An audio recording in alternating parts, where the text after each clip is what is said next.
এই মহান জাতীয় সংসদ একটি ব্যতিক্রমী সংসদ। আমরা সবসময় বলে আসছি এটি মজলুমের মিলন মেলা।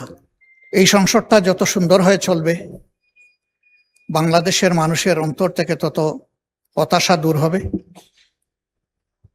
আস্থা বৃদ্ধি পাবে এবং দেশ গড়ার কাজে সকলে এগিয়ে আসার অনুপ্রেরণা পাবে। আমি এই মহান সংসদের অভিভাবক হিসাবে মাননীয় স্পিকারের প্রতি বিনয়ী অনুরোধ করব যে আপনার অভিভাবকত্বের জায়গাটা আপনি সুদৃঢ় করুন। আমাকে ক্ষমা করবেন, আমি আপনাকে দুর্বল দেখতে পাচ্ছি। আমি চাই আপনি বলিষ্ঠ কমান্ডার হয়ে, অভিভাবক হয়ে এই সংসদ চালাবেন। নীতিবিধির জায়গাগুলো যতদূর সম্ভব পরিপালনে আপনার চেষ্টাকে আপনি ম্যাক্সিমাইজ করবেন। এইমাত্র অতি গুরুত্বপূর্ণ একটি বিল পাশ হলো।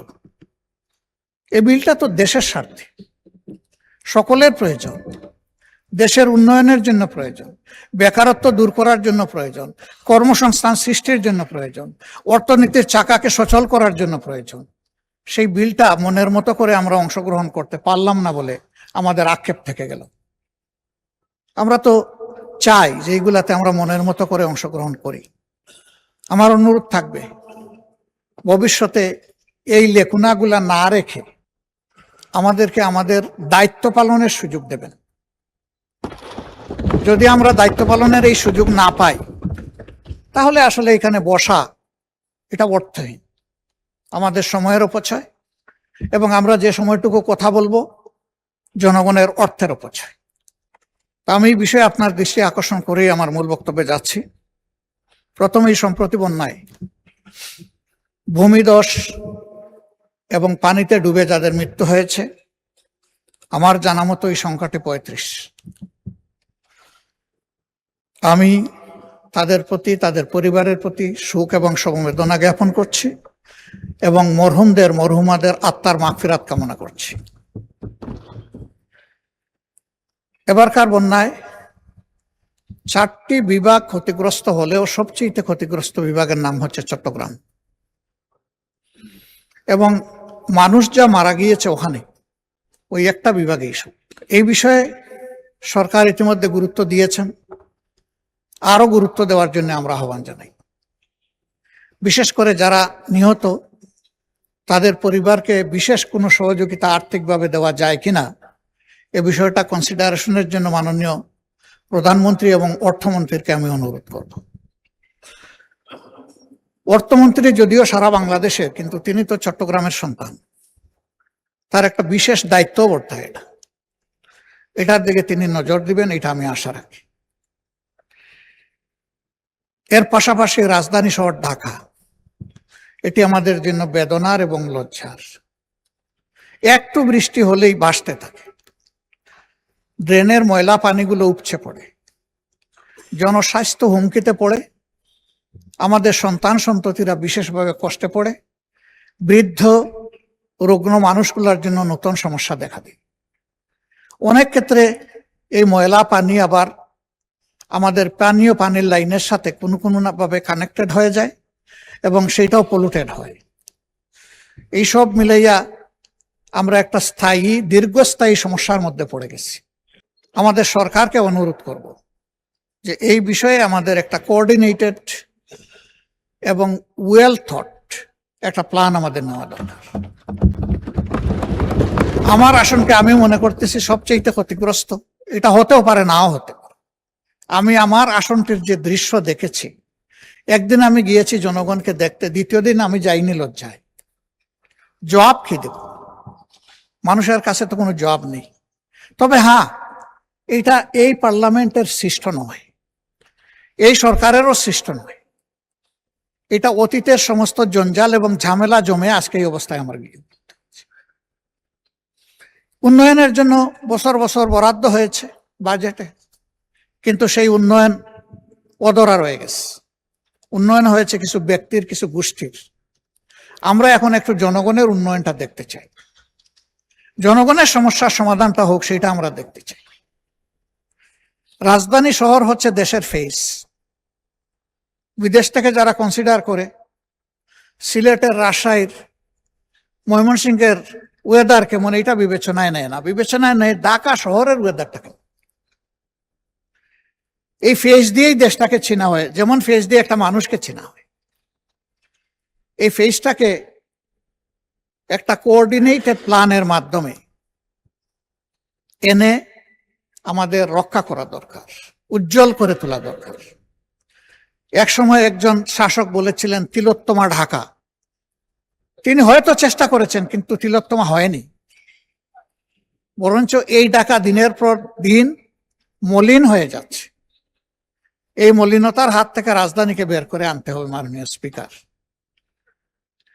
এর জন্য প্রয়োজন হয় বাজেটে বিশেষ বরাদ্দ রাখা উচিত।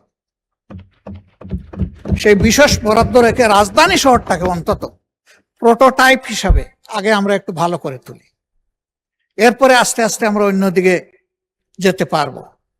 আমরা চাইলেই একদিনে সব পারবো না, কিন্তু বিদেশি মেহমান বলেন, আমাদের বন্ধু রাষ্ট্রের বিভিন্ন কর্ণধার বলেন, আসে তো ঢাকায়। এটা দেখা মাত্র তাদের একটা স্টাডি আমাদের সম্পর্কে হবে, তারা সেভাবেই আমাদের সাথে ডিল করবে। এখান থেকে শুরু হোক, ডিলটা এখান থেকে মারা হোক, সারা বাংলায় ঢেউ উঠবে ইনশাল্লাহ।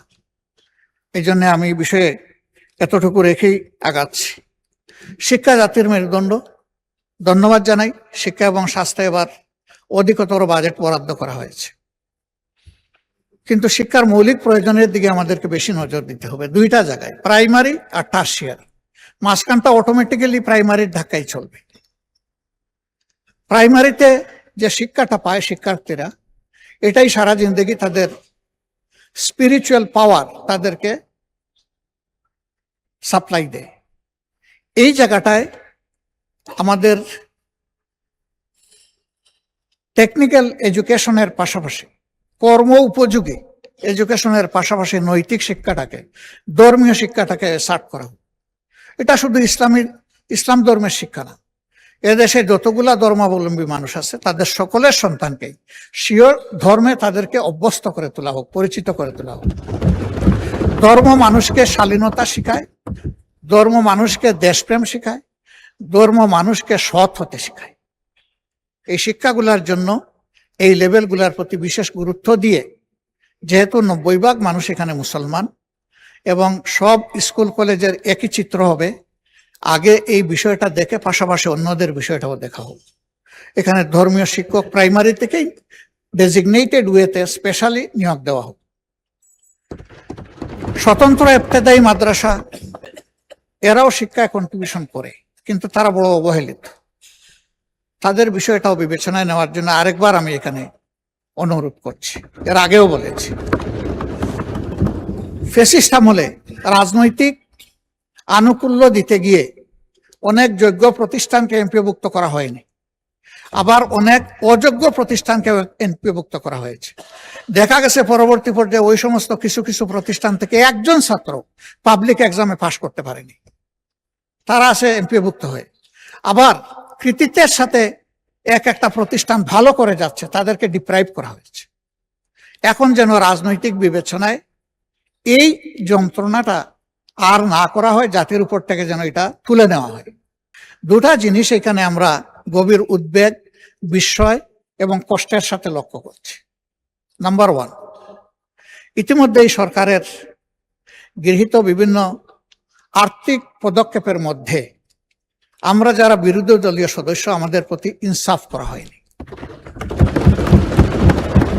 2, ঈদ ছাড়াও বিভিন্ন সময় আমরা বিভিন্নভাবে জানতে পারি, সঠিক মাধ্যমে আমরা জানতে পারি না, শেষ মুহূর্তে গিয়ে তাড়াহুড়া করে আমাদেরকে কিছু দেওয়া হয়। আমাদের অনুরোধ, এই ফেসগুলা যদি অপছন্দ হয় তবুও জনগণের জন্য আপনারা জনগণের অংশটা দিয়ে দেন। আমাদের কারণে আমাদের আসনগুলোতে জনগণ যেন বঞ্চিত না হয়। কারণ বিএনপি তার 31 দফা এবং তার নির্বাচনী ইশতেহারে সুষম উন্নয়নের কথা বলেছে। আমরা সেই সুষম বন্টনটা চাচ্ছি, এর বেশি কিছু চাই না। ইতিমধ্যে সরকারি দলের যারা সংরক্ষিত আসনের সম্মানিত সদস্যবৃন্দ আছেন তাদেরকেও অ্যালটমেন্ট দেওয়া হয়েছে, ফান্ড অ্যালোকেশন করা হয়েছে, কিন্তু আমার জানা মতো বিরোধী দলের কাউকে এটা করা হয়নি। এটা ন্যায্য হবে না, এটা অন্যায্যতা। আমি এই ব্যাপারে মাননীয় প্রধানমন্ত্রীর দৃষ্টি আকর্ষণ করেছি ব্যক্তিগত পর্যায়ে। আমি আশা করব তিনি অ্যাটেনশন দেবেন। তাদেরকে চাইতে হবে কেন? সবাই যেমন পাবে তারাও তেমন পাবে, এটা তাদের হক। এরপরে এই জাতীয় সংসদে একই সাথে আমরা আরো 50 জন সংসদ সদস্যকে পেয়েছি সংরক্ষিত আসনে। আমরা তাদেরকে প্রথম দিনে অভিনন্দিত করেছি। আমরা একসাথে সবাই মিলেই দেশটা করতে চাই। কিন্তু আমরা লক্ষ্য করলাম বিরোধী দলের এমপিরা যে সমস্ত আসনে আছেন সেখানে সরকারি দলের সংরক্ষিত আসনের সদস্যদেরকে অধিকতর দায়িত্ব দেওয়া হয়েছে। এইটা কি আমি বুঝলাম। আমাদের সাথে তো কোনো আলোচনা করা হয়নি। অবশ্যই তারা ভূমিকা পালন করবেন, তাদের ক্ষেত্র থাকতে হবে। তারা এক একজন 6টা করে আসনের প্রপোর্শনেটলি এসেছেন, 6 জায়গার তারা প্রতিনিধিত্ব করবেন, কোনো সমস্যা নেই। সেটা তো একটা আলাপ আলোচনার ভিত্তিতে হতে পারত। আমাদেরকে আমাদের প্রাপ্যের বেশি তো আর আসন দেওয়া হয়নি। আমরা যে 13টা পাওয়ার কথা সেই 13টাই পেয়েছি। আমাদের আসনগুলোতে এই 13 জনকে যদি আমরা কাজে লাগাই, আমাদের সমন্বয় সহযোগিতাটা হবে ওয়ান্ডারফুল। এখানে কোনো কনফ্লিক্ট হবে না, ফ্রিকশন হবে না। কিন্তু যদি আমাদের লোকদেরকে দেই সরকারি দলের ওখানে সদস্যরা যারা আছে, আর সরকারি দলের সদস্যরা যদি করেন আমাদের এখানে, কনফ্লিক্ট হবে, হচ্ছে, তৈরি হয়ে গেছে। এই সংসদে যখন এই কনসার্নটা আনা হয়েছে তখন একজন সম্মানিত মাননীয় মন্ত্রী বলেছেন যে ওই রকম কোনো অ্যারেঞ্জমেন্ট করা হয়নি। কিন্তু এই সংসদেই দাঁড়িয়ে একজন সংসদ সদস্য সংরক্ষিত আসনে তিনি বলেছেন যে আমার অধিকতর দায়িত্ব এই জেলায় আমি পালন করে এসেছি। এখানে দুইটা বক্তব্য মিলছে না এবং বাস্তবে তাই দেখছি। আমার আরেকটা অনুরোধ, রাষ্ট্রের ট্রেজারির প্রত্যেকটা টাকা সরকারের কাছে, এই পার্লামেন্টের কাছে আমানত। শুধু সরকার না, কারণ এই পার্লামেন্টই অর্থ বিল পাস করে। এই যে বিভিন্ন জায়গায় ছোট্ট খাটো স্থাপনা হলেও উদ্বোধন করে একটা স্টোন বসাতে হবে, খাজনার চেয়ে বাজনা বড়। এই স্টোন বসাতে গিয়ে একটা পয়সা তো খরচ হয়, এটা একটা কথা। আরেকটা হলো যে এখানে টানাটানি শুরু হয়, কার নাম থাকবে আগে, কার নাম থাকবে না, এগুলা নিয়ে। পয়সাটা জনগণের, আমার নামের দরকারটা কি? এই স্টোন না হলে কি? আর যদি দিতে হয় তাইলে উদ্বোধন এত তারিখ, এই রাস্তা, এই পুল, এই কালভার্ট, এটা বলে আমরা শেষ করতে পারি। এই সমস্ত নামের হাসর কি হয় সে তো চোখের সামনে দেখতেছি। বড় প্লেট হোক আর ছোট প্লেট হোক, সরকার বদলের সাথে সাথে আমাদের ব্যাড কালচারের কারণে একদিকে নামের বন্যা, আরেকদিকে ভাঙচুরের বন্যা। কার সম্পদ নষ্ট হয়, মান সম্মানের উপর আঘাত এবং অর্থের অপচয়। এই বিষয়টা আমি অনুরোধ করব সরকার বিবেচনায় নেবেন। অপচয় রোধ হওয়া দরকার। আর জনগণের পয়সা দিয়ে আমার নামের নাই কোনো দরকার।